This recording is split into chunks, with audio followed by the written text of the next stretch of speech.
पद्धत आहे तुमची काम करायची? एक गोष्ट लक्षात ठेवा, या देवीच्या सोहळ्यासोबत माझ्या आईचं नाव जोडलं गेलंय, त्यामुळे मी एकही चूक खपून घेणार नाही. धैर्य साहेब, सगळं मी पद्धतशीर करून घेतो, तुम्ही काय बी टेन्शन घेऊ नका. अहो शिक्षण सम्राज्ञी दामिनी मुजुमदार यांचं नाव खराब होईल असं काय पण मी होऊ देणार नाही. अहो शिक्षण क्षेत्रात त्यांचं नाव मोठं आहेच, पण त्यांनी दिलेल्या भरघोस देणगीमुळेच हा सगळा उत्सव अतिशय दिमागात व्हायला लागलाय बघा. माझ्या आईचं काम परफेक्ट आणि दिमागदारच असते, आणि ते तसंच होईल याची जबाबदारी मी घेतली, त्यामुळे कुठलीही चूक मी खपवून घेणार नाही. तुम्ही त्याची काय बी काळजी करू नका, सगळं व्यवस्थित होईल.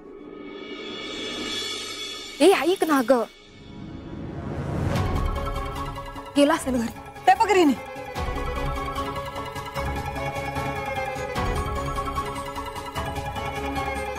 बघ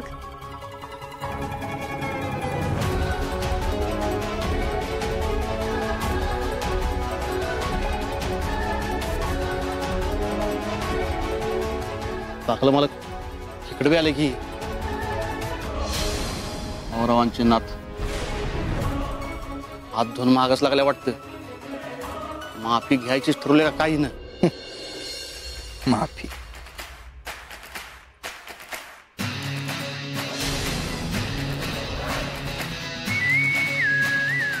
सूर्यास्ताच्या आधी नाही तुझ्याकडनं माफी मागून घेतली ना तर नाव नाही लावणार.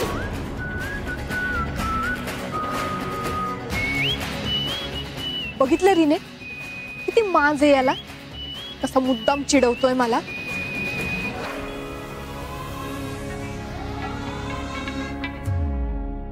अनिल, धैर्य मुजुमदारांकडे फोकस करा.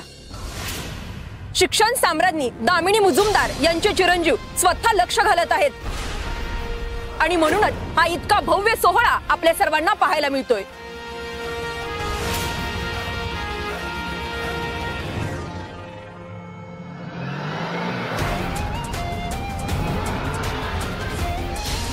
हा दामिनी मुजुमदारचा पोरगा धैर्य मुजुमदार आहे, तरीच याला एवढा माज आहे.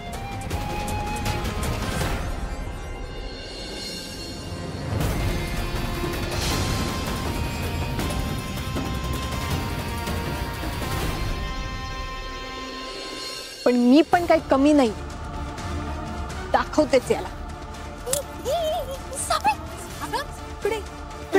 काय करतेस तू? आई थांब जरा, काय करतेस? अगं मॅड आहेस काय? ऐकलं नाहीस? मुजुमदार फॅमिलीतला येतो, या शहरातली भली भली त्यांच्याशी पंगा घेत नाहीत. तू पण सोड. आणि तसं पण आता नुकसान भरपाई मिळालं ना, ते माफी बिफीचं राहू देत. चल आता. असं कसं जाऊ दे? हा अगं मुजुमदार फॅमिलीतला असला तरी बायकांशी कसं बोलायची अक्कल नाही त्याला, आणि त्यांनी माझ्या फॅमिलीचा अपमान केला. फॅमिलीचा पण आणि भाऊंना पण काय पण बोललाय तो. मी नाही खपून घेणार आहे सगळं. रीने, भाऊ नेहमी सांगतात, एखाद्याला त्याच्या चुकीची जाणीव करून देणं आपलं काम आहे. आता त्याला त्याची चुकीची जाणीव होईल नाही होईल मला नाही माहित, पण मी त्याच्याकडनं माफी मागून घेणार म्हणजे घेणारच.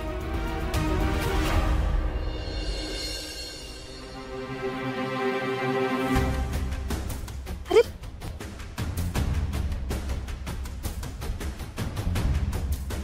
तुझ्यामुळे गेला तो.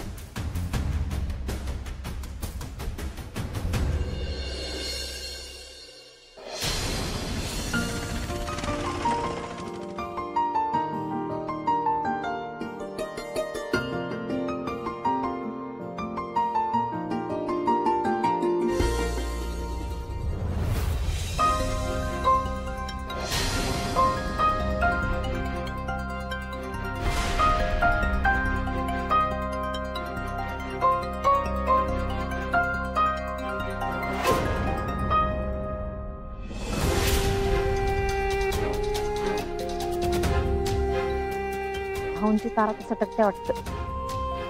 ग्रँडपा, हे आजी कोण आहेत? बिझनेस वुमन आहेत त्या, डिग्र्या विकायल्यात, शिक्षणाचा बाजार मांडलाय सगळा. चाललो आपण परत का चाललोय? इथं श्रद्धेचा पण बाजार मांडला जातोय. तर आपल्यासारख्या भक्तिभावानं येणारे लोक कसे काय थांबू शकतील? आहे माझ्याच्याने नाही बघ होते. मला थांबायचं मी चाललो. भाऊ भाऊ ऐकत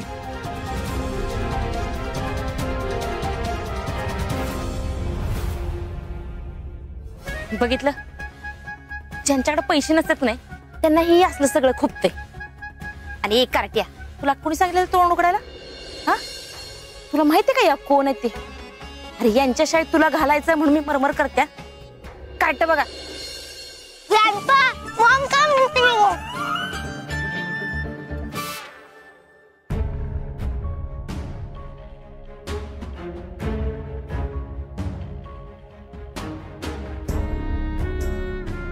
भाऊ, आता इथपर्यंत येऊन माघारी जायचं वय? आलोय तर देवीचं दर्शन घेऊन जाऊया की. आणि तसं पण वर्षात एकदाच येतोय नाही रथोत्सव. थांबूया की. भाऊ मला पण रथोत्सव बघायचंय.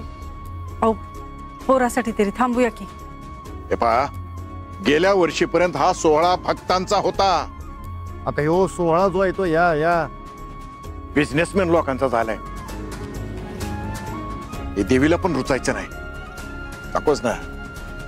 इथं थांबण्यापेक्षा मी घरी जाऊन थांबतो आणि घरातनं देवीला नमस्कार करतो. पोचल देवीला तो. ही रिक्षा पण ना कुठे गेली कोणास ठाव.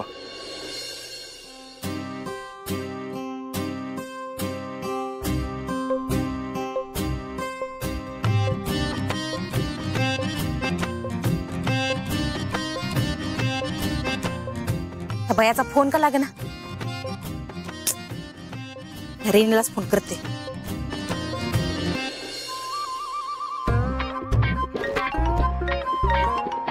हॅलो. ए रेने, त्या वंच कुठं आहेत? दे त्यांच्याकडे फोन. देते 1 मिनिट. सावे, हा तुझ्या वहिनीचा फोन. हा वहिनी बोल की. High alert. आता तुम्हीच काय ते करू शकतायसा बघा.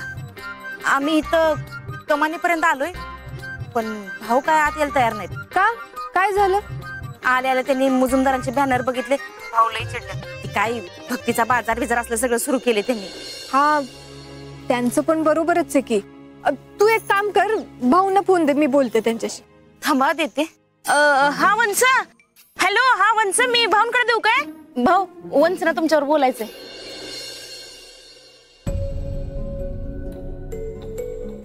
हे बघ सावी, मला माहितीये तुम्ही परत चालला होता. भाऊ अहो, हे होर्डिंग बघून ना मला पण लय राग आला होता. पण आपल्या हातात थोडी या सगळ्या गोष्टी असतात. जाऊ दे, आजकालच्या जगात चालतंय हे सगळं. तुम्ही नका लक्ष देऊ. काय बोलतेस सावी तू? लक्ष दिलं नाही तरी दिसायचं बंद थोडीच होणार आहे. आणि बघ, हा उत्सव जर मुजुमदारांनी स्पॉन्सर केलेला असेल तर मला इथं अजिबात थांबायचं नाही. परत गेलो तर देवी रागावणार नाही. श्रद्धा आणि श्रद्धेचा बाजार ह्यातला फरक देवीला सुद्धा कळतो. भाऊ तुमचं बरोबर आहे, पण आपल्यासाठी दर्शन महत्वाचं आहे का नाही? रथोत्सव महत्वाचा आहे. आणि भाऊ तुम्हीच म्हणता ना, मातीत पडलो तरी रुजून काम करायचं.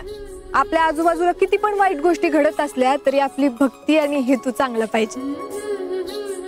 झालं तर मग बाकीच्यांना पण रथोत्सव बघायचा आहे ना. ते नाराज होतील. आणि असं देवीच्या दारात येऊन कोणाचा हिरमोड झाला तर देवीला चांगलं नाही वाटणार. अहो, या श्रद्धेच्या बाजारात खरे भक्त बघून देवीला किती आनंद होईल. मला कसं राजी करायचं हे ते तुला बरोबर कळतं बघ सावी. मग मी पण भाऊरावांची नाते. ठीक आहे, येतो आम्ही. तू कुठं आहेस? मी मंदिराच्या आतमध्येच आहे, या तुम्ही. आलोच. हा,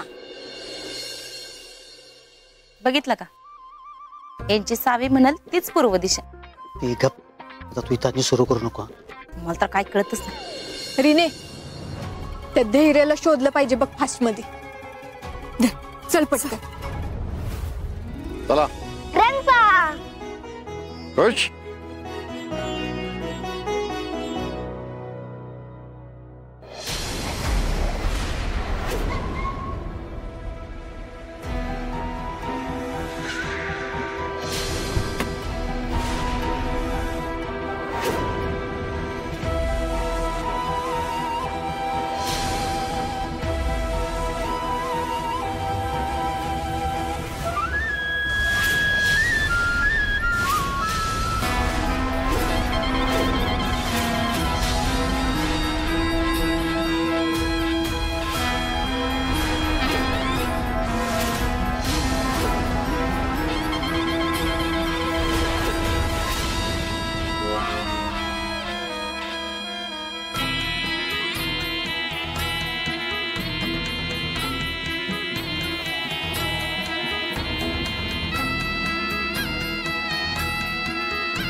धैर्य हात लावून पाया पडला असतास तरी चाललं असत. हे सगळे एवढ्या गर्दीत आईचा आदर जागा बघून करायचा असतो का? या देवळाच्या गाभाऱ्यातली देवी आणि माझ्या मनातल्या गाभाऱ्यातली देवी यांच्या समोर मी असाच नतमस्तक होतो.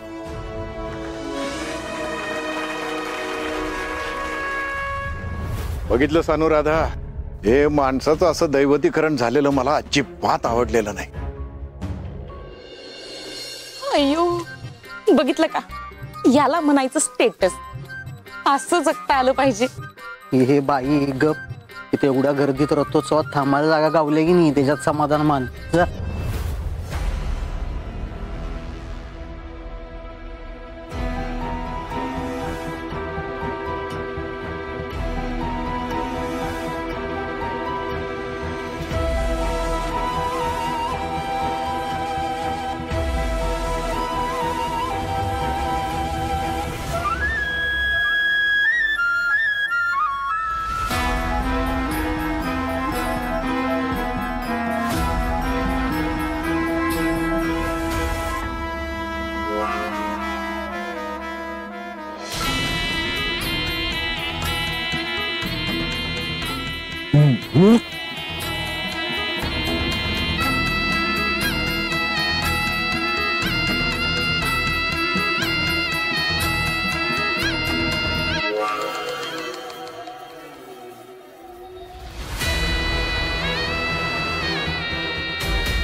नमस्कार. शिक्षण महर्षी भाऊराव नाईक. नमस्कार.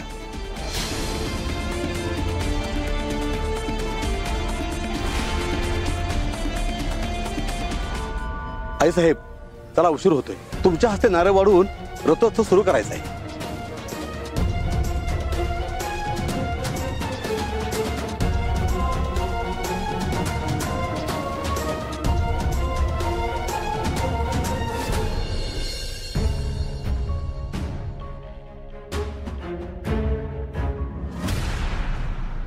सावे बहिणी, मला एक सांग, तुमच्या भाऊंना मुजुमदार का आवडत नाहीत ग?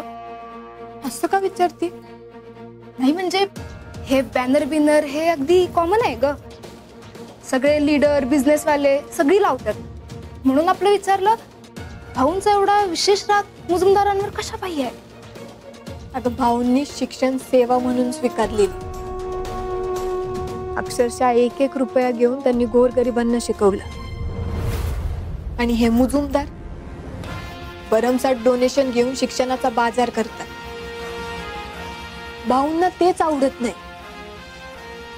आता हा धैर्य मुजुमदार हा देवीच्या सोहळ्यासाठी आलाय ना, पण बायकांशी कसं बोलायचं, कसं वागायचं याची साधी अक्कल पण नाही त्याला. इन शॉर्ट, तर धैर्यानं माफी मागितल्याशिवाय त्याची काही सुटका नाही. विषयच नाही.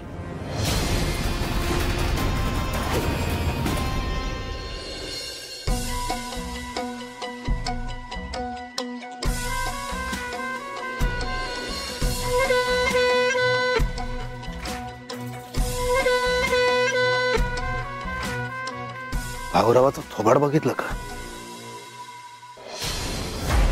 जेलसी दिसते नुसती. जेलसी नाही, संताप म्हणतात त्याला. आपल्याला पैशांचा माज आहे,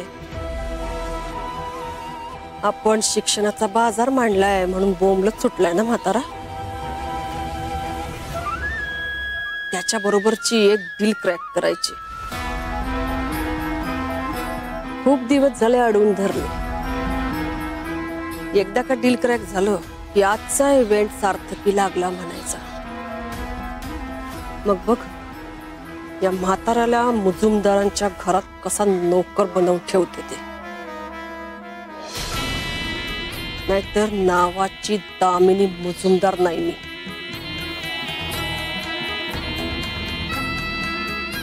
मग येळ तरी कशाला घालवायचा. आत्ताच जातून एक घाव 2 तुकडं करतो. वेळ काळ बघ जरा.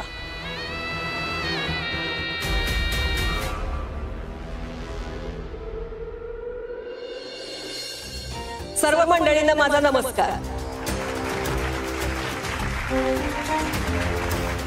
आज आपल्या देवीचा रथोत्सव आणि या रथोत्सवामध्ये सेवा करायची संधी आम्हाला मिळाली हे आमचं सौभाग्य.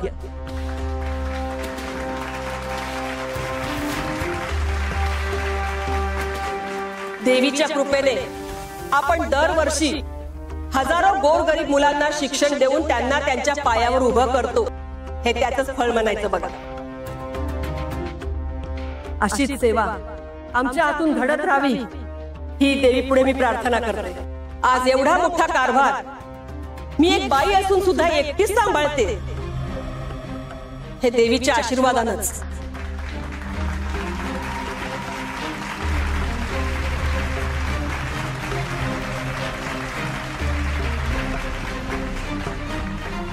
देवीच्या दारात उभं राहून मला एवढंच सांगायचंय. यत्र नार्यस्तु पूज्यन्ते रमन्ते तत्र देवतः. आज या सोहळ्याला उपस्थित सर्व महिलांना मी नमन करते.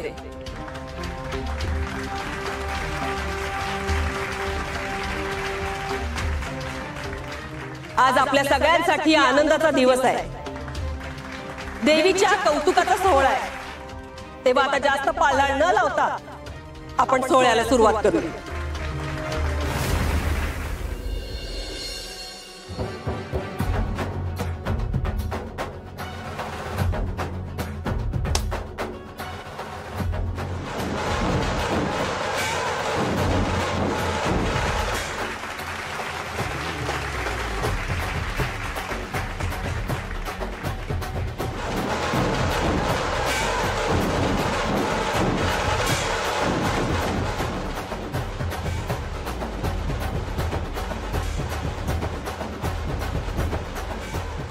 माननीय दामिनी मुजुमदार यांनी आत्ताच मुहूर्ताचा नारळ फोडलेला आहे आणि यानंतर त्यांचे चिरंजीव श्री धैर्य मुजुमदार हे हा रथ देवीच्या गाभाऱ्यापर्यंत ओढत आणतील आणि मगच या रथोत्सवाची सांगता होईल.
देवीचा उदो उदो देवीचा उदो उदो देवीचा उदो उदो.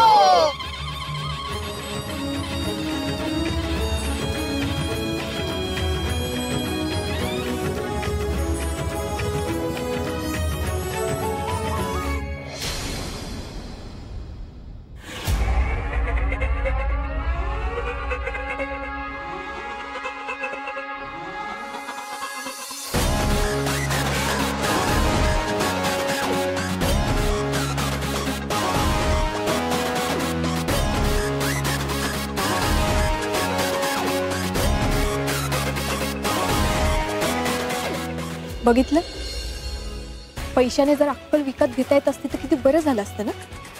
याला साधा इतकी पण अक्कल नाहीये की देवीच्या दारात एवढा माज नसतो दाखवायचा. अगं पण सावे, सूर्यास्त संपेपातुरा तर रथोस्त संपेल की. त्याच्या अगोदर मी याच्याकडनं माफी मागूनच घेणार.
तू काय करतीस इकडं?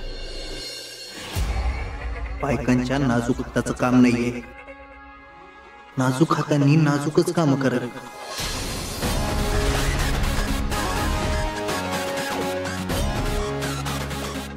ही बघ ती थाळी. काय आहे त्यात? साडी, बांगड्या आणि कुंकू. ते शोभून दिसतं बायकांना.